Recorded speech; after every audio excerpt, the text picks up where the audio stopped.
नमस्कार मेरे प्यारे दोस्तों। आज मैं आपके लाया हूँ एक बड़ा ही इंटरेस्टिंग टॉपिक जिसे हम कहते हैं परिमाप और पैरामीटर। लेकिन उससे पहले हमें कुछ चीज़ जानने की ज़रूरत है जो हमारी डेली लाइफ से रिलेटेड है। क्या कभी आपको किसी चार्ट पेपर पर टेप लगाने की जरूरत पड़ी है, या आपने अपने स्कूल में ग्रीन बोर्ड, जो तुम्हारे ग्रीन बोर्ड है, इस पर आपने रिबन लगाया होगा, प्लेग्राउंड में दौड़ लगाई होगी? ये तो सबने किया होगा। खैर, और स्कूल में आपको टीचर ने कहा होगा कि अपनी ईवीएस की बुक पे या मैथ्स की बुक पे कवर चढ़ाओ, फिर कवर चढ़ाने के बाद आप उसकी बाउंड्री पे टेप लगाते होंगे, या स्कूल में चारों तरफ फेंसिंग करवानी है आपको। इसके अलावा खेत में चार दीवारी करवानी है, और एक लास्ट एक फोटो फ्रेम जो कि लकड़ी का बना हुआ है, उसके ऊपर बाउंड्री बनानी है। तो क्या आपने ध्यान दिया हम इन सभी में क्या कर रहे हैं? हम इन सभी में कहीं ना कहीं उस चीज की, उस शेप की, उस वस्तु की चारों साइड की या सभी बाहरी बाउंड्रियों को इकट्ठा कर रहे हैं। जैसे कि हमारे पास अपना ये चार्ट है, मैंने यहाँ पे इसकी मेजरमेंट लिखी हुई है चार्ट की 50 सेंटीमीटर और 30 सेंटीमीटर। अगर आपको इस चार्ट के ऊपर चारों साइड टेप लगानी है तो कितनी टेप लगेगी? तो आप क्या करेंगे, यहाँ 50 है तो इसके इस साइड भी 50 ही होगा, और जैसे यहाँ 30 है तो इसके इस तरफ भी 30 ही होगा। तो हम इसे क्या करते हैं, जोड़ देते हैं, 50 इधर और 50 इधर, 50 और 50 हो गया हमारा 100, और 30 और 30 जाएगा 60, 100 और 60 160। इसका मतलब है कि हमारे पूरे चार्ट में लगेगी पूरी 160 सेंटीमीटर टेप। इसी प्रकार दूसरा हमारे पास ग्रीन बोर्ड। क्या आपने कभी अपनी क्लास में ग्रीन बोर्ड पे रिबन लगाए हैं? दिवाली पे तो सभी लगाते हैं। जैसे हमारे ग्रीन बोर्ड है, आपको इस पूरे ग्रीन बोर्ड पे लगाना है रिबन। तो कितना रिबन लगेगा ये हम कैसे पता चले? आपको शॉप पे जाना है, दुकान पर जाना है, तो अब क्या बोलोगे, कितना रिबन दें? वो तो पूछेगा आपसे। तो उसके लिए आपको पहले अपना जो बोर्ड है उसको मेजर करना पड़ेगा। जैसे कि हमने मेजरमेंट लिखी हुई है पहले से बोर्ड की, कि बोर्ड की जो लंबाई है हमारे वो है 3 मीटर और जो चौड़ाई है वो है 1.5 मीटर। तो क्यों ना अब इसको भी जोड़ लें। इसको जोड़ते हैं, 3 इधर तो अपोजिट साइड में भी 3 होगा, और 1.5 इधर तो 1.5 भी इधर होगा। 3 और 3 6, और 1.5 और 3 6, और 6 और 3 ये हो जाएगा हमारा 9 मीटर। इसका मतलब है कि आप दुकान पर जाकर कह सकते हैं कि जी मुझे 9 मीटर रिबन चाहिए। शाबाश, चलिए आगे बढ़ते हैं। अभी है प्लेग्राउंड। प्लेग्राउंड सुनते तो बहुत खुश हो गए यार। आप अपने बचपन में या अब भी कभी ना कभी प्लेग्राउंड में चक्कर लगाते होंगे। तो आपका जो प्लेग्राउंड है वो इतना बड़ा है, ऊपर से गोल भी है।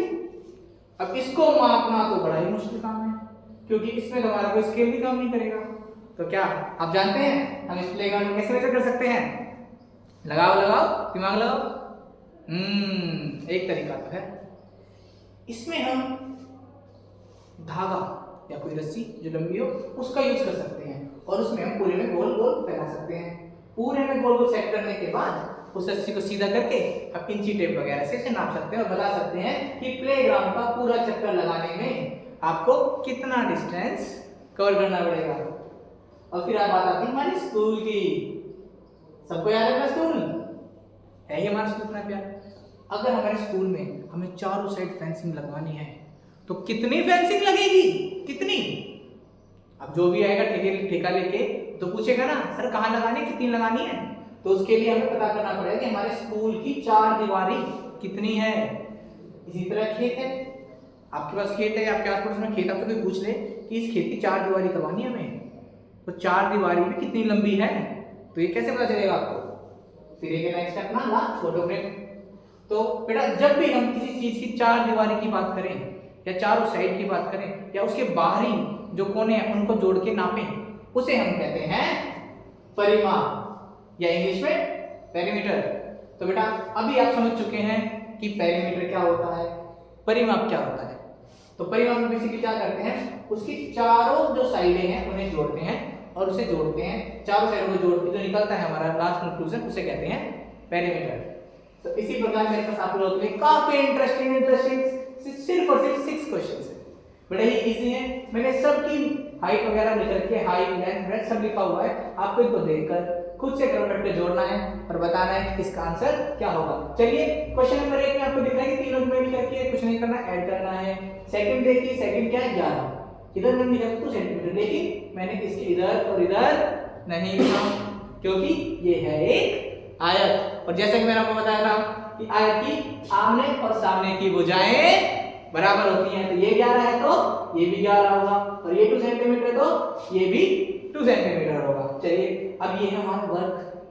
आपको मैंने क्लास में बताया था कि वर्ग की चारों भुजाएं, चारों साइड्स होती हैं वो इक्वल होती है, इसलिए मैंने सिर्फ एक जगह लिखा 1 सेंटीमीटर। तो ये अंडरस्टूड है कि 1 सेंटीमीटर यहाँ पर भी है, यहाँ पर भी है, यहाँ पर भी है, यहाँ पर भी है। अब एक बड़ी ही डिफरेंट शेप जिसे हम कह सकते हैं इंग्लिश का अल्फाबेट H शेप। अब इसमें आप ध्यान दीजिए कि देखो मैंने यहाँ नहीं लिखा, यहाँ नहीं लिखा, यहाँ नहीं लिखा, लेकिन मैंने यहाँ लिख दिया है। इसका मतलब यहाँ पर 1 सेंटीमीटर है तो इसके बचे हुए भी 1 सेंटीमीटर ही होंगे, और जैसे यहाँ 3 सेंटीमीटर यहाँ लिखा है, मैंने यहाँ नहीं लिखा, इसका मतलब सामने वाला भी होगा 3 सेंटीमीटर। जैसे मैंने इसकी यहाँ पर लिखी हुई है 7 सेंटीमीटर, यहाँ नहीं लिखा क्योंकि ये और ये हैं बराबर। तो इस तरीके से आप खुद की थिंकिंग के साथ जहाँ पे मिसिंग है उसे आइडेंटिफाई करेंगे कि वहाँ पर क्या होना चाहिए, और आप अपना होमवर्क करेंगे और मुझे व्हाट्सएप जरूर करेंगे। Thank you so much.